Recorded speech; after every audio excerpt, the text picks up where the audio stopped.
Prostitute होती है smoke करने वाली लड़कियां। मैं नहीं कह रहा हूँ, ऐसा अमेरिकन सोसाइटी मानती थी 1920s में। नहीं, ये भी यही मानता है और यही कह रहा है, बस ये थोड़ा सा घुमा फिरा के कहेगा। 1920s में अमेरिकन टबाको कंपनी के सीईओ ने एक जीनियस मार्केटिंग ट्रिक खेली। इनफैक्ट ये कहा गया, एक औरत अगर स्मोक करती है इसका मतलब she doesn't need a man to tell her what's right and what's wrong. Basically immoral नहीं, empowered है। And voila, overnight the sales skyrocketed. And we got the first wave of feminism.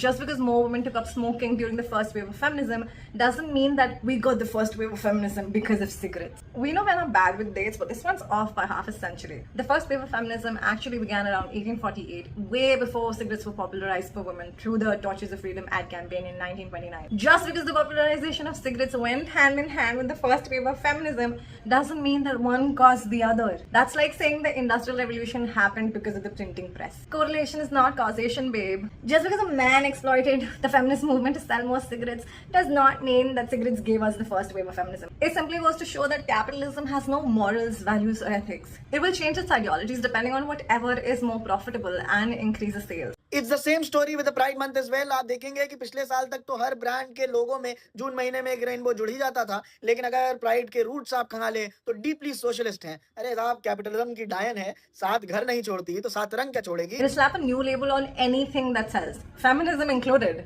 That's how cigarettes accidentally became the symbol of feminism.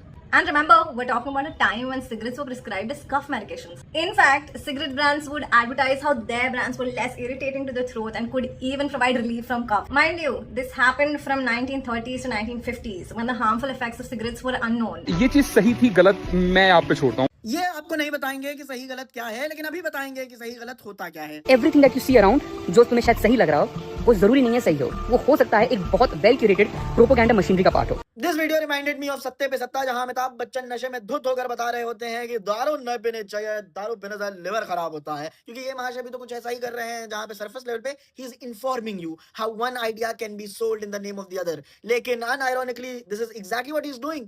ये आपको anti feminist propaganda बेच रहे हैं, उसे cigarette से link करके, ताकि आपको लगे कि feminism is just as bad as cigarette. 11 रुपए का आप सट्टा खेल रहे हो ना, वो सट्टा नहीं है, वो गेम ऑफ स्किल है। सट्टा, सिगरेट, फेमिनिज्म सब एक ही है जी। What actually gave us the first wave of feminism was the suffrage movement, women demanding the right to vote.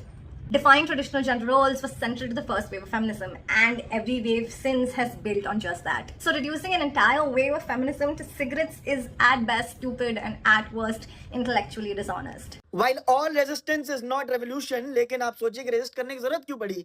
एक क्लासिक मेल मूव है कि आप एक पॉइंटलेस रेस्ट्रिक्शन लगा दीजिए, फिर जब उस पे रिबेलियन हो जाए तो उस रिबेलियन को मॉक करिए, लेकिन never criticise that useless restriction itself. Sure, this exploitation of the women's movement has to be criticized, but the problem isn't feminism, it's capitalism.